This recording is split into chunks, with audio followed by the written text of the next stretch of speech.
આગામી દિવસોની અંદર આ જમીન ગૌચર ખાલી ના કરવામાં આવે તો અમે આમરણ ઉપવાસ પર ઉતરશું અને બોટાદ જિલ્લા કલેક્ટર કચેરીને અમારે ઘેરવાનો પ્રયત્ન કરશું અને સરકાર સામે અમે એક પીઠ આગેવાની સાથે અમે એક સરકારને રજૂઆત કરશું કે આ પ્લાન્ટમાંથી ગૌચર જમીન ચંદ્રવા ગામમાં ભરવાડ તથા તો સમસ્ત ગામને એ ખાલી કરી આપવામાં આવે। રાણપુર તાલુકાના ચંદરવા ગામે ગૌચર જમીન પર સોલર પ્લાન્ટ મુદ્દે કોંગ્રેસ યુથ દ્વારા રાણપુર મામલતદારને આવેદનપત્ર આપવામાં આવ્યું।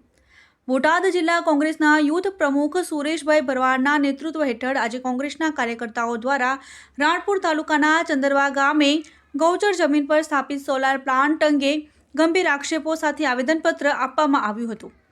કોંગ્રેસ યુથ પ્રમુખ સુરેશભાઈ ભરવાડે જણાવ્યું હતું કે ચંદરવા ગામની ગૌચર જમીન પર સોલાર પ્લાન્ટ સ્થાપિત કરવામાં આવ્યો છે જે નિયમો અને કાયદાઓના ઉલ્લંઘનના સમાન છે। તેમણે આ મુદ્દે ભાજપના બોટાદ જિલ્લાના મોટા નેતાઓના નામ લીધા વગર ભ્રષ્ટાચારના ગંભીર આક્ષેપો કર્યા હતા।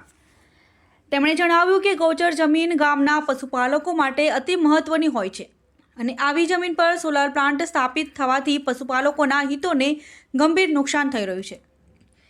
આ સમગ્ર પ્રક્રિયામાં સત્તાધારીઓની મિલીભગત અને ભ્રષ્ટાચાર થયો હોવાની શંકાસ્પદ મુદ્દો તેમણે રજૂ કર્યો હતો।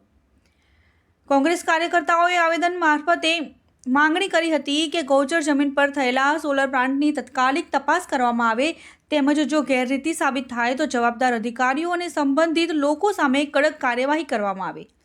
આ કાર્યક્રમ દરમિયાન કોંગ્રેસના અનેક કાર્યકર્તાઓ હાજર રહ્યા હતા અને તેમણે સરકાર સામે નારા લગાવી વિરોધ નોંધાવ્યો હતો।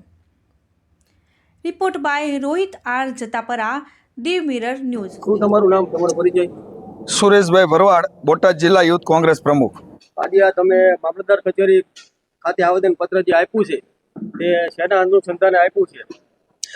આજે મારા બોટાદ જિલ્લાની ટીમ સાથે જે ચંદરવા ગામે જે 2019માં પ્લાન્ટ બન્યો સોલાર પ્લાન્ટ, એમાં ક્યાંક ને ક્યાંક ગૌચરની જમીન ઉપર ફાળવેલ જગ્યા, જે ગૌચરની અમારી જગ્યા છે માલધારી સમાજને જે ફાળવેલી જગ્યા હોય જે ગાયો માટે, એની ઉપર એ પ્લાન્ટ દબાણ કરી અને નાખવામાં આવ્યો છે અને ક્યાંક ને ક્યાંક સરકારી જગ્યાનો પણ દુરુપયોગ કરવામાં આવ્યો છે।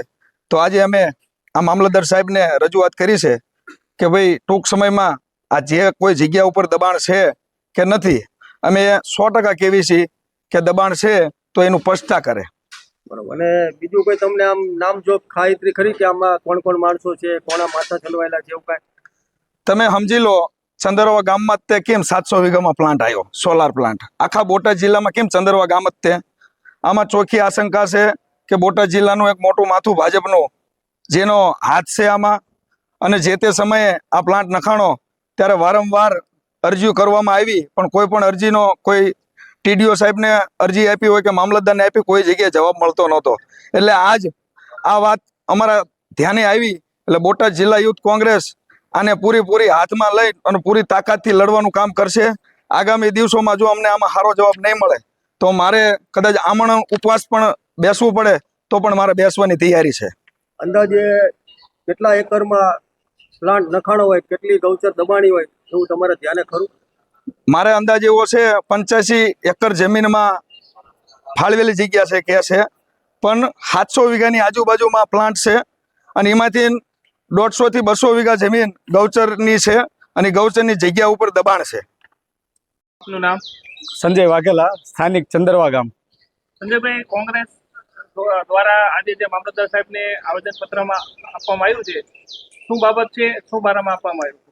આજે જે મામલતદાર ખાતે રાણપુર ખાતે જે આવેદનપત્ર આપવામાં આવ્યું છે તે આવેદનપત્ર ચંદરવા ગામની અંદર જે સોલર પ્લાન્ટ 2019માં નાખવામાં આવેલો હતો, એ સોલર પ્લાન્ટમાં ક્યાંક ને ક્યાંક ગૌચર જમીનમાં ખૂબ મોટું દબાણ અને ગામની ગૌચર જમીનમાં ગામ દ્વારા અને ગામના સ્થાનિક આગેવાનો દ્વારા અને ભરવાડ સમાજ દ્વારા બહુ બધી રજૂઆતો કરવા છતાં મામલતદાર દ્વારા અને રાણપુર તાલુકાના ટીડીઓ દ્વારા અને બોટાદ જિલ્લા કલેક્ટર દ્વારા કોઈ વસ્તુનું કોઈ સ્થાનિક ભાષામાં અને કોઈ સ્થાનિક વ્યક્તિને કોઈ સચોટ જાણકારી આપવામાં નથી આવી અને વ્યક્તિઓને સાથે રાખી અને આવેદનપત્રો પણ આપવામાં આવ્યા, તેમાં પણ કોઈ પણ જાતની કોઈ જાણકારી આપવામાં આવેલ નથી અને આ પ્લાન્ટમાં બહુ મોટી ગેરરીતિ અમને નજરે આવી રહી છે।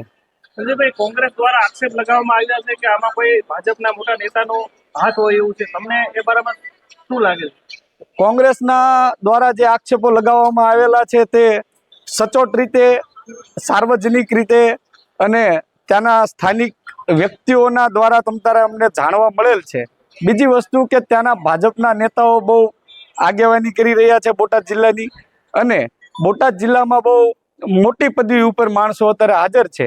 તેઓ દ્વારા બહુ મોટું એવું કૌભાંડ દર્શાવવામાં આવ્યું છે, જે અત્યારે સુરેન્દ્રનગર જિલ્લાની અંદર જે કૌભાંડ 1500 કરોડનું દર્શાવવામાં આવ્યું, એમ મને એવી શંકા છે સ્થાનિક હોવાના નાતે કે ચંદરવા ગામમાં પણ એવું મોટું કૌભાંડ નજરે આવી રહ્યું છે. સંજયભાઈ, આગામી દિવસોમાં જો આ ગૌચરની જમીન ખાલી નહીં થાય તો આપ ગામવાસી શું કરી શકે?